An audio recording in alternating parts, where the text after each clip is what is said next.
Nick Wright joins me live from New York. First things first. All right, first of all, any disagreements or thoughts on the herd hierarchy? Well, I mean, aside from the fact that you have the best team in the league second, this is your best herd hierarchy in a very, very long time. That is the unquestionably correct top six. I would have Buffalo behind Dallas, but I understand it. I get the concerns with Dallas, but I think Buffalo's apex is so great, but we can't forget of all the very, very good teams, they have the head-scratcher game a little more often. I know Dallas just had theirs. I think the Browns are an interesting one. That Browns defense is clearly, one of the five best in football, and that might be undershooting it. And I like that you're giving respect to the Seahawks and Steelers. They win very different ways, but they're both well coached, and I think they both have a lot of talent. I like this herd hierarchy. I don't know, maybe it's the hour and 20 minutes you spent talking football with me last night on the podcast, but this is the best herd hierarchy you've had maybe in years. Oh, thank you. So I watched Joe Burrow last night, and he's off. And I said this. Yeah. The Chiefs won. They got to a playoff 3 or 4 years pre-Mahomes, and the Bills got to the playoffs with Tyrod Taylor pre-Allen. So those guys are the best icing in the league, but the cake was getting made. Cake was good. Cincinnati's all Burrow. They were a wreck before he arrived. We still don't know if their coach can coach, the O-line, the owner. And I looked at him last night, and I'm like, the whole season for them comes down to Burrow's calf. That's it, to me. Yeah. The whole franchise is on a calf. Do you think they turn it around? No, because I think that they are being, as my old now past grandfather would say, penny wise and pound foolish. The only chance they have of reaching their goals, which is to be back to the Super Bowl, is to have Joe Burrow healthy come the postseason. The only chance Joe Burrow has to get healthy is to sit him down now. I think they could have won last night with a backup quarterback. They didn't win yesterday because the offense was explosive. They won because the Rams couldn't block them and because Jamar Chase had a monster game that I think he could have had with Jake Browning throwing him the same type of dump-offs Joe Burrow was throwing to him. Instead, Joe Burrow dropped back to pass 53 times. And I understand everyone has made the point that, hey, a calf injury can lead to an Achilles. But let's just take that out of the realm of possibility. You know what I was worried about last night? That a calf injury was going to lead to a broken collarbone or a separated shoulder. Yeah. Because in the NFL, if you can't escape, if you can't use your mobility, you are more likely to have a guy like Aaron Donald fall on you and injure you. So I thought this is not who Joe Burrow is. He finally, for the first time all year, completed a couple passes more than 15 yards. Yeah. But he's clearly not right. And I don't know why anyone would think if he doesn't take real time off, he's going to get right before the end of the year. So I think they're just kind of delaying the inevitable in Cincinnati, which is really unfortunate because they had an argument that they should be the Super Bowl co-favorites going into this season. So I said this, Philadelphia, there's a lot of quarterback stories and coach stories. There's very few, they're good because the GM story. But Philadelphia gets value in the draft, value in trades. Nick Foles wins a Super Bowl. Jalen Hurts second round. They're so good on the O-line and D-line for years that they can roll the dice, pivot, try new stuff on the perimeter, and they're still really good. But that offense, without Shane Steichen, it doesn't look the same. Steichen has already made Anthony Richardson productive, right? We saw what he did with Herbert. Yep. Hurts, Anthony Richardson, week 1. Is this maybe what Philadelphia is going forward? I think it's concerning because here was the thing. The reason Philadelphia maybe had more reason for optimism after losing a Super Bowl than any of the contemporary Super Bowl losers was because in that loss, they saw, I believe, their quarterback play the single best game he's ever played. Their quarterback was elite with his arm in the Super Bowl in a way I think people really had questions if he could be. But now 3 games into this year, we've seen nothing similar to that. And it does seem like it's more of a slog through the first few games on offense. And I also believe, while Baker wasn't able to do it yesterday, that if a team is able to sustain their pass rush, that secondary in Philadelphia is very susceptible to getting thrown on. We saw Kirk Cousins move the ball. They lost because they had 4 fumbles. We saw Mac Jones, who can't move the ball on anyone, move the football. They lost because they just don't have enough talent. So I don't think Philadelphia is a juggernaut the way their record said they were last year. I'm not even certain that they're better than Dallas. What I will say is, one of the underrated stories of this NFL season is, if to add insult to injury, I guess, to what's going on in Chicago. Chicago obviously had the number 1 pick, didn't draft a quarterback because they wanted to invest in Justin Fields. They got a bounty for it. The pick they got back for it, one of them, was the pick that became Jalen Carter. And then on draft day, they traded with Philadelphia back 1 spot. So the Bears could have traded away the number 1 pick and then still gotten the number 1 player in the draft. Instead, he falls to them. They trade back in Philadelphia, a la the Lakers in the 80s with James Worthy. Like, you're one of the 3 best teams and you have the best player in a draft. Seems almost unfair. So, Denver media is pushing back. Blame the defense. And my takeaway is, when the Cowboys lost this weekend, it was McCarthy and Dak that got the heat. The defense didn't play well. Justin Herbert, come on, he had a final drive he couldn't win. The defense is horrible. Is that Russell gets the money, they gave up draft capital, and Sean Payton was hired to save him. Essentially to save him. I don't want to hear about the defense. Russell's the cap hit, Russell's the star, and they're middle of the pack to below average, 3rd down conversion, red zone, total offense. Is that we can talk about the defense. Sean Payton was hired to save Russell Wilson. That's right. And to this point, I don't know. I think he has. I just don't know if there's anything beyond that. But what do you make of the don't blame Russell? It's the Broncos defense. Well, listen. Well, I mean, the Broncos defense obviously was terrible on Sunday, but that defense was awesome last year. And listen, I appreciate you saying what I think a lot of people are thinking, which is Sean Payton is the head coach of the entire team. And as great of an offensive mastermind as Sean Payton is, his issue in New Orleans for many years, until he brought in Dennis Allen, was hiring the wrong defensive coordinator. They went 7-9 3 straight years with Rob Ryan as their defensive coordinator. Well, E.J. Evero leaves, you bring in Vance Joseph. There's Rob Ryan. I didn't even know that was going to happen. That's amazing. You bring in Vance Joseph, and all of a sudden, everyone can move the ball on you. Also, yes, Russell Wilson has a pulse the likes of which he didn't have last year.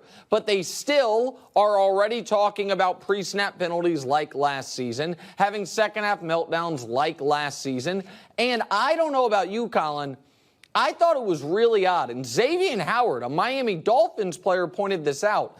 I thought it was telling that Sean left Russell in that football game when it was 70-20 late in the 4th quarter. Xavier Howard said he thought it was disrespectful to a player who had accomplished as much. I feel like Sean has been sending a lot of messages to Russell Wilson, whether it's telling the whole media we need to hurry up the process, Jerry Jeudy's open on the 2-point conversion, we'll put a wristband on it, all of it. And so, I think Denver right now is in dire straits.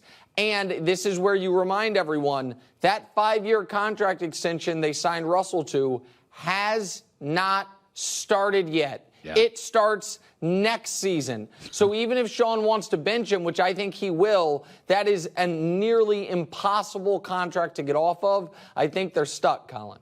So you were very pro Aaron Rodgers. By the way, I'm more positive Aaron than negative, but I was one of the few that went after him a few years ago, 7-8 years ago, so I'm viewed as negative Aaron. Yeah. If you count all the times I've talked about him, it's 65-35, 70-30 pro. But that said, you kind of came around to the body language, the prickliness. I did come around. A little, smarter than everybody in the room. Whatever, he is smart, blah, blah, blah. But it is interesting that the Packers moved off him. And even if Jordan Love doesn't hit, cap space, good college quarterback draft, receivers, tight ends, offensive coach. Aaron goes to the Jets. They're all walking on eggshells. They're a disaster today. What do you make of it? Disaster. Well, so this was one of the reasons, and I know J-Mac thought I was maybe trolling, but I picked the Packers to win their division, and I picked the Jets to finish last in theirs. And I understand, we didn't know Aaron was going to get hurt. Well, we didn't know he was going to pop his Achilles. But a 39-year-old coming off an injury behind the worst offensive line he would have ever played behind in a division with the Bills pass rush and the Patriots pass rush, him missing some time was not, unfathomable. It was, I would argue, more likely than not. And so on the Packers side of things, it was underrated, and Jordan didn't even play that great this weekend. But a Saints team that has not allowed more than 20 points in 11 consecutive games is up 17-0 heading into the fourth quarter. The Packers are without their Aaron Jones, Christian Watson, a key offensive lineman or two, and they come back in stirring fashion. By the way, and Matt LaFleur does the down 14, go for 2 gambit, that if it doesn't work, all the folks are killing him, but because it does work, everyone pretends it didn't happen. It's a great win, and that team has great vibes and energy, almost feeling like a weight's been lifted. On the flip side in New York, yes, the Rodgers thing was incredibly unfortunate. But the reason you can't come back from it is because every part of your offseason was about signing Aaron Rodgers and then signing his friends and family. Who should run our offense? Aaron Rodgers' buddy Nat Hackett. Who should be our pass catchers? Aaron Rodgers' buddies Lazard and Cobb. Who should be our third-string quarterback? Aaron Rodgers' buddy Tim Boyle, who has no business. You cannot put him into the games, which is why they've now signed Trevor Siemian. There was an element of, you know what, this is either going to work beautifully or it's just going to be such a disaster everyone gets fired, that I didn't think it had to be. Like, the Packers choosing to not have an actual backup quarterback was baffling to me. Yes, if Rodgers blows his Achilles, you're probably screwed either way. But what if Rodgers' injury had been the Joe Burrow injury, where it's just like, okay, he's going to miss a month. Can you hold down the fort? You would have seen their lack of planning laid to bear this entire time. And so it's puzzling to me that they did not add a quarterback the moment he got hurt. Now they have finally done it with Siemian, who instantly becomes the best quarterback on the team, but he can't play this weekend against the Chiefs. And by the time he does play, the season's probably over. Finally, I'm not usually into this stuff, and my gut feeling is they're trolling all of us. But the Travis Kelce Taylor Swift relationship is potentially fantastic. I have a feeling the Kelces are very good with social media. His brand is exploding. He's on like 6 commercials now. You have a theory that they may not even be dating. Well, I don't know if they're dating or not. I think that they're clearly friendly. I'm not sure how many times they had actually been, in the same room prior to this football game. But I'm not really that interested in Travis Kelce's personal life because I don't know that much about Taylor Swift. It's not really my area of expertise. Here's what I am interested in, Colin, and here's the most unique take you're going to hear on this entire situation. Here's why I'm thrilled this is happening. I actually think, in a galaxy brain way, this helps the Chiefs' ability to re-sign Chris Jones this offseason. Hear me out. Here's the argument. Okay. The Chiefs go on, win the Super Bowl, as we all know they will. Chris Jones wants to be the highest paid guy on the team, or in the league. Mahomes not the highest paid quarterback. Kelce's not the highest paid tight end. Travis Kelce can now go to Chris Jones, who he desperately wants back, and be like, listen, buddy, there's pros and cons of playing for the Chiefs. Con, you're not going to make as much money as you should make. I've never made as much money as I should make. Pro, I say on a podcast I wanted to date Taylor Swift, and 2 weeks later, she's in my mom's suite. There are cool things about being part of this dynasty. Yeah. There are what we call soft exterior benefits that aren't paid out in cap dollars. So, Chris, come back, maybe take a little less than what you're asking for, and then shoot for the stars on your hopes and dreams, because the are all accessible as long as we're in this Mahomes orbit. Yeah. That's what I would argue, and that's why I'm happy about it. And I think I know you're laughing. No. I think that's a real thing. Like Travis Kelce, I'm telling you right now, Mark Andrews cannot be like, I wanted to give Taylor Swift a friendship bracelet and she ghosted me, and then she's at a Ravens game. It's because they're with Mahomes and the Chiefs and this little dynastic run. That's a true story. I don't think it's crazy. That Los Angeles has always sold Hollywood and sunshine. There's no question that you come to Los Angeles, you're going to pay more taxes. The traffic's worse. They don't always have the great team. LeBron came here because of the brand, the entertainment. Teams sell what they sell. Yankees have to overpay you. But the Lakers have sold sunshine and potential revenue outside of basketball. And I think there's no question. Travis Kelce, a tight end, is on 7 commercials. He's got a vaccine commercials. He's on all the commercials. I mean, it's not that dissimilar when, 7 years ago, it feels like a lifetime ago, when FS1 was trying to hire me, they were like, listen, we know another network wants you and they're offering you more money. Right. But if you sign with us, Colin Cowherd will invite you over to his house twice a year. And that was it. That was enough. I was like, I'm in. And I mean, and it's all worked out well. It's all the Halo stuff. I mean, it's a true story. Hi, everybody. Thanks for watching. Subscribe here to get the latest from the show. Also, be sure to check out more of the best clips from The Herd or go watch a few segments from other shows on FS1.